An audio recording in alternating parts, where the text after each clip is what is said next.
গত কয়েকদিন যাবত ভার্চুয়ালি টেলিফোনের মাধ্যমে বাংলাদেশে নতুন করে আবার ষড়যন্ত্র চক্রান্ত শুরু করে দিয়েছে।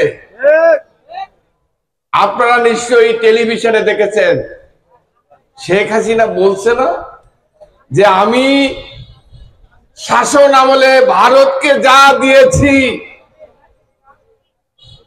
আমি শেখ হাসিনা বলছি বাংলাদেশের প্রধানমন্ত্রী হিসাবে আমি যা দিয়েছি এই ঋণ ভারত কখনো শোধ করতে পারবে না।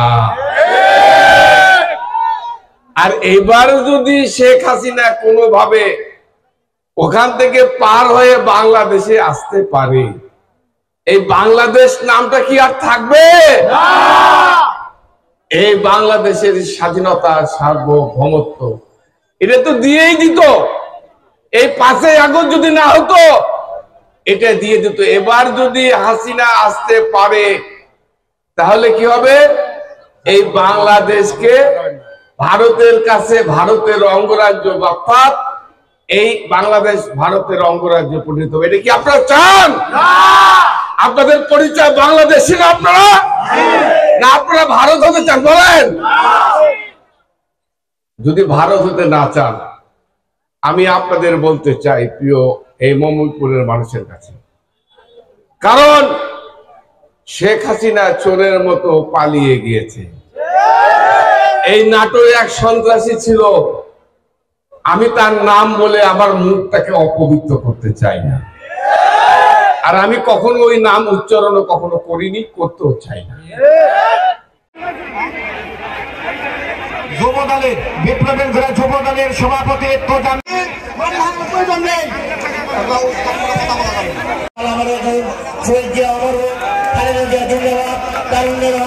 তো সম্পাদক আতাউল গনি মামাকে 1 মিনিট বক্তব্য দেবেন।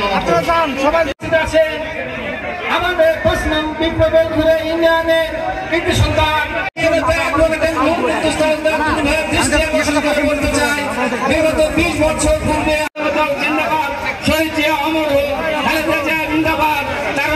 কমিটির সদস্য, সাবেক ছাত্র দলের সাধারণ সম্পাদক হাবিবুল ইসলাম, আহ্বায়ক কমিটির সদস্য নাটোর ইউনাইটেড,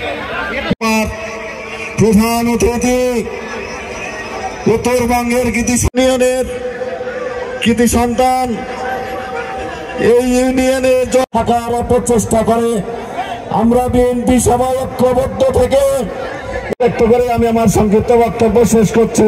আসসালামু আলাইকুম ওয়া রাহমাতুল্লাহি ওয়া বারাকাতুহু।